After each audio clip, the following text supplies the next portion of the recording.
Okay, happy Saturday racing bayang karerista. Bago tayo magsimula, no, shoutout lang tayo saglit kay Boss Kagawad Romy Gobaton at kay Kapitan Gary Arroyo, no, ng Barangay St. Peter dyan sa Quezon City.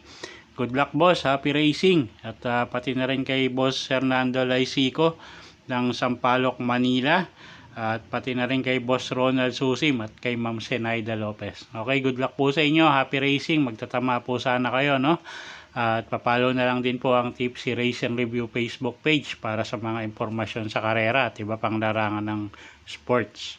Okay, araw ng Sabado, August 26, 2023, 8 karera tayo, no? At ang post time ng race 1 is alas 3 ng hapon. So, usual Saturday racing tayo ngayon at 8 karera nga, medyo maganda yung lineup natin, no? May mga matataas na grupo na tatakbo. So, simulan na natin yung mga giya natin para sa araw ng Sabado, August 26. Race 1 tayo, 3-year-old and above maiden race. Distansya 1,000 meters lang to, no? So, start ng first pick 5, first choice natin, numero 8, di Alpha Male, Kelvin Abobo, yung re-renta dyan. At pagkakataon na nga manalo ni Kabayo, no? At tingin ko napakagaang na ng laban niya ngayon. So, siya na rin yung first choice natin dito. At tingin ko nga medyo matibay, no? Second choice natin, numero 6, Sampaloc Pride. Sasakay naman ni RM Adona. Medyo consistent na yan sa mga pinapakita niya, no? Medyo improving si Kabayo. So, tingin ko may tsamba. So, sa race number 1, first choice nga natin, numero 8, di Alpha Male. Second choice, numero 6, Sampaloc Pride. Okay, race 2 tayo. Condition race 19 and 20 merge, no? Medyo mataas na grupo to. 1,400 meters ang distansya natin dito. Start ng winner take all. Okay, anybody's race, no? Daming may panalo rito. So, kung may korsonado kayong deado, dagdag nyo, ha. So, first choice natin, numero 1, La Liga Pilipina, AR Villegas, yung re-renta dyan. Pwedeng iuna, pwedeng isunod. At, sanay sa medyo mabigat na laban to. So, siya yung first choice natin.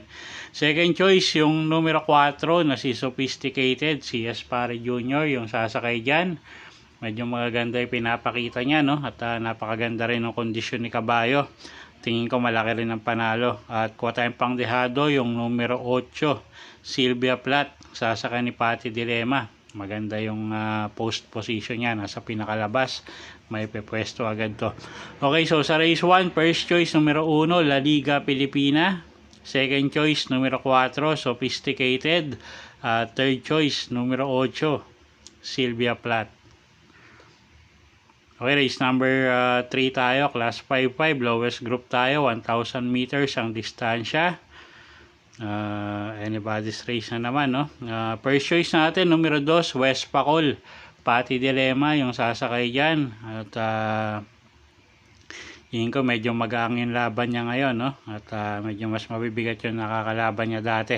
Second choice natin, yung de banderang numero 3 na si Eunice and Aya. Sasakay naman niya ni si Elad Vincula. Ito pag nauna, medyo maganda rin yung chance niya, no? So, medyo matapang sa unahan tong kabayong to.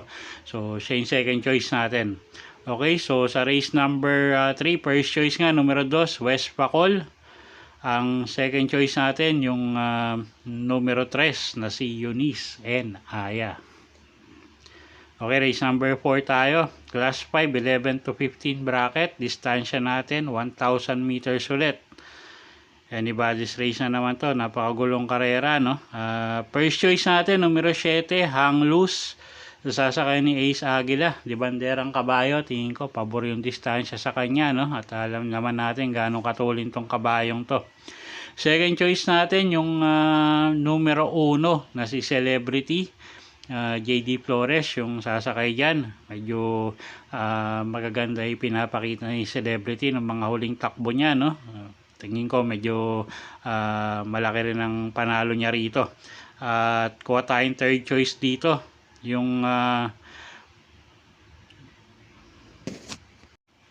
numero 3 na si Player Bottom, sasakay ni LF Jesus. Okay, so sa race number 4, first choice numero 7, Hang Loose.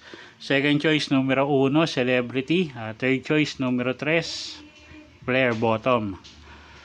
Okay, race number 5 tayo, class 3, 40 to 46 bracket. Distansya natin 1,400 meters. Mataas na grupo. First choice natin, numero 4, Euroclidon. Sasakay ni Patty Dilema. Gamay na ni Patty itong kabayong to. Yun nga, pwedeng iuna, pwedeng isunod, no? So medyo tingin ko isusunod lang to dito. At yun nga, nandito kasi numero 2 na si Agida. Second choice natin, numero 3, Marilag. Sasakay ni Kelvin Abobo. Isang stayer at diramating kabayo, no? So malaki rin panalo niyan. Okay, so sa race number 5, first choice nga, numero 4, Euroclidon. At second choice natin, yung numero 3 na si Marilag. Okay, next race tayo, race number 6. Condition race 17 and 18 merge, no? Distansya 1,400 meters. Mataas na grupo. First choice na natin yung couple entry numero 1, Modern Kong at si Hamlet. At si Modern Kong, alam naman natin yung igin nito, no? At sasakay niya nung regular rider niya, AR Villegas, at si Hamlet, JMS Torque. Second choice natin dito, yung numero 3 na si Come From Behind. Sasakay naman niya ni Kelvin Abobo. Ito, isang veteran stakes campaigner din, no? So tingin ko malaki rin ang panalo. So siya yung second choice nga natin dito. So sa race number 6, first choice nga, numero 1, couple entering Modern Kong at Hamlet. Second choice, yung numero 3 na si Come From Behind. Okay, next race tayo, race number 7, penultimate race, class 5, 11 to 15 bracket, 1,400 meters ang distansya natin dito. Magulong karera, pero tingin ko medyo lamang yung numero 5, no? So siya na rin yung first choice natin, numero 5 nga, Batang After 7, Lester F. De Jesus, yung sasakay dyan. Isang dibanderang kabayo at tingin ko medyo siya yung mauna na rin dito, no? Second choice, yung numero 6 na si Princess Isabel. Sasakay naman ni JB Hernandez, isang deremating kabayo at medyo galing sa maiksing pahinga. So tingin ko baka bumuti yung kondisyon nito, no? Kuha tayong third choice dito, yung numero 2 na si Mabuhay. Sasakay ni JMS Torque. Tingin ko may igi rin tong kabayong to. Okay, so sa race 7, first choice numero 5, Batang After 7. Second choice numero 6, Princess Isabel. At third choice numero 2, Mabuhay. Okay, race number 8, class 4, 16 to 21 bracket, 1,400 meters ang distansya natin dito. Paratingan to, no? Pass ako dun sa numero 7, dagdag nyo na lang kung gusto nyo idagdag, no?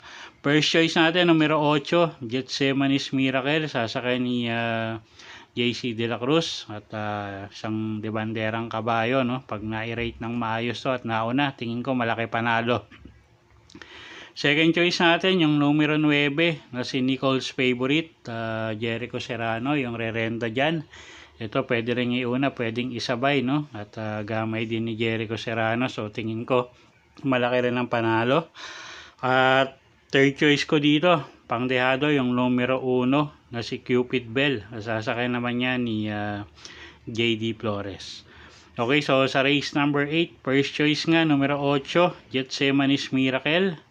Ang second choice ko, yung numero 9 na si Nicole's Favorite.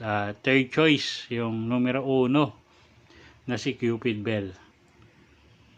Okay, so yun po yung mga giya natin para sa araw ng Sabado, August 26, 2023. Sana po makatulong, no, sa pagpili nyo ng mga tatayang kabayo.